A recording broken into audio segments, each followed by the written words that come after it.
നമ്മുടെ മാധ്യമധർമ്മം മറക്കുന്നുണ്ടോ? യുദ്ധഭീതിയിലാണ് ഇന്ന് നമ്മുടെ രാജ്യം മുന്നോട്ട് പോയിക്കൊണ്ടിരിക്കുന്നത്. എന്നാൽ നമ്മുടെ ചില മാധ്യമങ്ങളും സാമൂഹ്യ മാധ്യമങ്ങളിലെ ചില വ്യാജ വാർത്തകളും പടച്ചുവിടുന്ന തെറ്റായ വാർത്തകൾ ജനങ്ങളെ എത്രത്തോളം ഭീതിയിലാഴ്ത്തുന്നുണ്ട് എന്നറിയുമോ? റീച്ച് ലഭിക്കാൻ വേണ്ടി നടത്തുന്ന വ്യാജ വാർത്തകൾ ഇത്തരം സംഘർഷ സമയങ്ങളിൽ ജനങ്ങളെ കൂടുതൽ പരിഭ്രാന്തരാക്കുകയാണ് ചെയ്തുകൊണ്ടിരിക്കുന്നത്. യുദ്ധം ഇപ്പോൾ വാർത്താ മാധ്യമങ്ങൾ ആഘോഷിക്കുന്ന ഒരു വിഷയമായിട്ട് മാറിക്കഴിഞ്ഞു. ഇന്നത്തെ വീഡിയോയിൽ മാധ്യമങ്ങളിലെ വാർത്തകളെ പൂർണ്ണമായും വിശ്വസിക്കാമോ എന്നതിനെ കുറിച്ചിട്ടാണ് സംസാരിക്കുന്നത്. I am Swathi. Welcome back to talk space.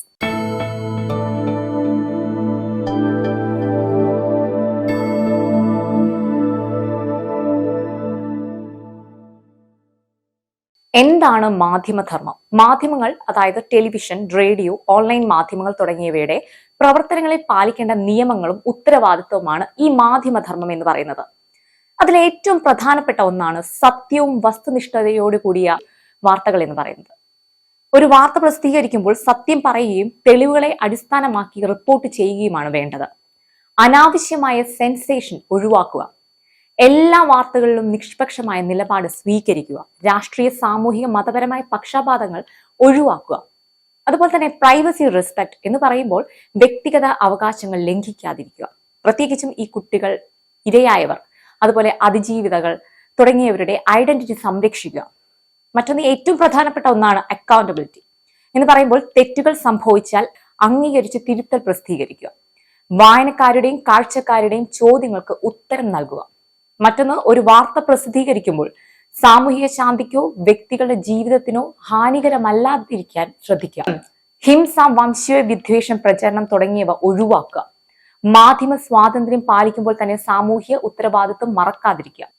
നമ്മുടെ മാധ്യമങ്ങൾക്ക് നമ്മുടെ മാധ്യമധർമ്മം ഒന്ന് ഓർമ്മിപ്പിച്ചെന്നേ ഉള്ളൂ. ഒന്നോർക്കണം, നമ്മുടെ മാധ്യമങ്ങൾ ജനാധിപത്യ സമൂഹത്തിലെ ഫോർത്ത് എസ്റ്റേറ്റ് ആണെന്നുള്ളത്. അതുകൊണ്ട് തന്നെ ഫേക്ക് ന്യൂസ്, അതുപോലെ മിസ് ഇൻഫർമേഷൻ എല്ലാം സ്പ്രെഡ് ചെയ്യുമ്പോൾ സമൂഹത്തിനുണ്ടാകുന്ന ആഘാതം ചെറുതൊന്നുമല്ല.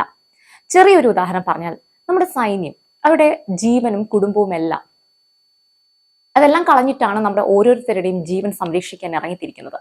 ഈ മാധ്യമങ്ങളുടെ റീച്ച് കിട്ടാനുള്ള വളച്ചൊടിക്കൽ കാരണം പലതരത്തിലുള്ള തെറ്റായ ഇൻഫർമേഷനും സ്പ്രെഡ് ചെയ്യുമ്പോൾ ഒന്നോർക്കണം, ആ സൈനികരെ ഓർത്ത് അവരുടെ ജീവന് വേണ്ടി പ്രാർത്ഥിക്കുന്ന ഓരോ കുടുംബങ്ങളും അവിടെ ഉണ്ടെന്ന്.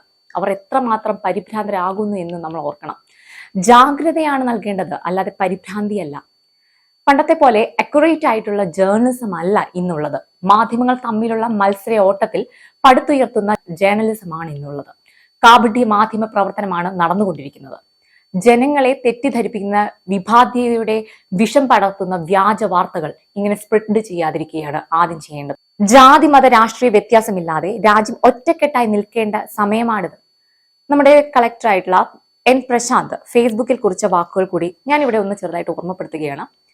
രാഷ്ട്രം എന്നതും രാജ്യസ്നേഹം എന്നതും സാമൂഹ്യ സത്യങ്ങളുമാണ്. അവനവന്റെ നിലനിൽപ്പും അസ്തിത്വവും ഭാരതീയർ എന്ന വാക്കിലാണെന്നും ആദ്യം മനസ്സിലാക്കണം. ഇന്ന് ഏത് മാധ്യമമാണ് നമുക്ക് വിശ്വസിച്ച് കാണാൻ സാധിക്കുന്നത്? ഒരു മാധ്യമവും ഇല്ല. ഇന്ത്യയിലെ ഒരു മാധ്യമവും വിശ്വസിച്ച് കാണാൻ സാധിക്കാത്ത ഒരു അവസ്ഥയായിപ്പോയി. ജനം ഏതെങ്കിലും ഒരു ചാനലിനെ അമിതമായിട്ട് വിശ്വസിച്ച് ആ ചാനൽ സ്ഥിരമായി കാണാൻ തുടങ്ങിയാൽ അവർ മുതലെടുക്കുന്നുണ്ട് ജനങ്ങളെ. ജനം നിസ്സഹായ അവസ്ഥയിലാണ് ഇപ്പോൾ മുന്നോട്ട് പോയിക്കൊണ്ടിരിക്കുന്നത്. സത്യമേത് തെറ്റേതെന്നറിയാത്ത ഒരു അവസ്ഥ. ഇന്ത്യയിലെ ഒരു മാധ്യമവും കൃത്യമായ വിവരങ്ങളല്ല ജനങ്ങൾക്ക് നൽകിക്കൊണ്ടിരിക്കുന്നത്. പകരം മത്സര റിപ്പോർട്ടിംഗ് ആണ് അവിടെ നടന്നുകൊണ്ടിരിക്കുന്നത്. ഏതു മാധ്യമമാണ് ഏറ്റവും പുതിയ വിവരം ആദ്യം നൽകുക എന്നുള്ളൊരു മത്സരയോട്ടം. ഓൺലൈൻ മാധ്യമങ്ങളും ഇത് തന്നെയാണ് ചെയ്തുകൊണ്ടിരിക്കുന്നത്. യൂട്യൂബ് വരുമാനത്തിലെ ഡോളറിന്റെ കുത്തനെയുള്ള കയറ്റം കാണുവാനായി ജനത്തെ തെറ്റായ ഇൻഫോർമേഷൻ നൽകി പ്രചരിപ്പിക്കുന്ന ഒരു കാഴ്ചകൾ കാണാം. മാധ്യമധർമ്മം കാണിക്കുന്ന എത്ര മാധ്യമങ്ങൾ ഇന്ന് ഉണ്ട്? 0.5% ആത്മാർത്ഥത പോലും ഒരു മാധ്യമവും ഇപ്പോൾ കാണിക്കുന്നില്ല എന്നുള്ളതാണ് സത്യം. ഈ ഒരു സംഘർഷാവസ്ഥയിൽ ജനങ്ങളെ പരിഭ്രാന്തരാക്കരുത്. ഇത് ഒരു അഭ്യർത്ഥന കൂടിയാണ്. ഗ്രാമപ്രദേശങ്ങളിൽ താമസിക്കുന്ന നമ്മുടെ സൈനികരുടെ കുടുംബത്തിലെ പലരും ആശ്രയിക്കുന്നത് ടെലിവിഷൻ മാധ്യമങ്ങളെ മാത്രമാണ്. അവർക്ക് നൽകുന്നത് നിങ്ങൾ ആശ്വാസ വാർത്തകളല്ല, പരിഭ്രാന്തിയും ഭീതി നിറഞ്ഞ വാർത്തകളാണ്. ഇത് ജനത്തോട് ചെയ്യുന്ന ഒരു ദ്രോഹമാണ്. ഇനി ജനങ്ങളോടായി പറയാനുള്ളത്, നമ്മുടെ ഡിഫൻസ് സിസ്റ്റത്തിലെ അപ്ഡേഷൻ അറിയാനായി ഇന്ത്യൻ ആർമി വെബ്സൈറ്റിൽ കയറി നിങ്ങൾക്ക് വിവരങ്ങൾ അറിയാവുന്നതാണ്.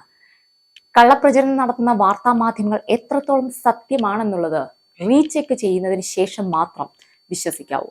ആക്രോശങ്ങളും കൊലവിളികളും വ്യാജ വാർത്തകളും നടത്തുന്ന നമ്മുടെ മലയാള മീഡിയകൾ ഇനിയെങ്കിലും ഒന്ന് ശ്രദ്ധിച്ചാൽ നല്ലത്. നമ്മളെ പാനിക്കാക്കി പണം സമ്പാദിക്കുക എന്നുള്ള മീഡിയ അജണ്ട, അതാണ് ആദ്യം നിർത്തേണ്ടത്. ഇല്ലാത്ത പക്ഷം വലിയ പ്രത്യാഘാതങ്ങൾ അനുഭവിക്കേണ്ടി വരും. ഇവിടെ മീഡിയ വാറാണ് നടന്നുകൊണ്ടിരിക്കുന്നത്. രാജ്യങ്ങൾ തമ്മിലുള്ള യുദ്ധങ്ങളെക്കാളും രാജ്യത്തെ ATM എല്ലാം ക്ലോസ് ചെയ്യുന്നു, ഇന്ത്യയുടെ എയർപോർട്ടുകളെല്ലാം അടയ്ക്കുന്നു. ഇതെല്ലാം നമ്മുടെ മലയാള ലീഡിംഗ് ന്യൂസ് ചാനലുകൾ റിപ്പോർട്ട് ചെയ്ത വാർത്തകളാണെന്ന് കേൾക്കുമ്പോൾ ലജ്ജയാണ് തോന്നുന്നത്. ശരിക്കും പറഞ്ഞാൽ ആദ്യമായിട്ട് സാമൂഹ്യ മാധ്യമങ്ങൾ ഉപയോഗിക്കുന്ന നമ്മുടെ രാജ്യത്തെ ചില മുതിർന്ന വ്യക്തികൾ അവരുടെ അറിവില്ലായ്മ മൂലം ഫോർവേഡ് ചെയ്യുന്ന ചില ഫേക്ക് വാട്സപ്പ് മെസ്സേജുകൾ പോലെയാണ് നമ്മുടെ ലീഡിംഗ് ചാനലുകളിലെ റിപ്പോർട്ടുകൾ ഇപ്പോൾ കാണുന്നത്. മിസ് ഇൻഫോർമേഷൻ വ്യാപിച്ച് ജനങ്ങളെ പരിഭ്രാന്തരാക്കരുത്. ഈ സമയങ്ങളിൽ ജനം വിശ്വസിക്കുന്ന നിങ്ങളെയാണ്, മാധ്യമങ്ങളെ. ജനത്തെ വിറ്റ് കാശുണ്ടാക്കുന്ന മാധ്യമ പ്രവർത്തനം നിർത്തുക. പകരം ലഭിക്കുന്ന വിവരങ്ങൾ വസ്തുനിഷ്ഠമാണോ എന്ന് പരിശോധിച്ചു മാത്രം ജനങ്ങളിലേക്ക് എത്തിക്കുക. നിങ്ങൾക്ക് വാർത്തകൾ ലഭിക്കുന്നില്ലെങ്കിൽ വാർത്തകൾ ജനങ്ങൾക്ക് നൽകരുത്. അല്ലാതെ തെറ്റായ വിവരങ്ങൾ നൽകി ജനങ്ങളെ ഭയപ്പെടുത്താതിരിക്കുക. ഇപ്പോൾ നമ്മൾ റീച്ച് ഉണ്ടാക്കാനല്ല നോക്കേണ്ടത്. ജനങ്ങളുടെ സംരക്ഷണത്തിന് ഒറ്റക്കെട്ടായി നിന്ന് നമ്മുടെ സൈനികരെ പോലെ ഒറ്റക്കെട്ടായി പോരാടുകയാണ് ഇവിടെ വേണ്ടത്.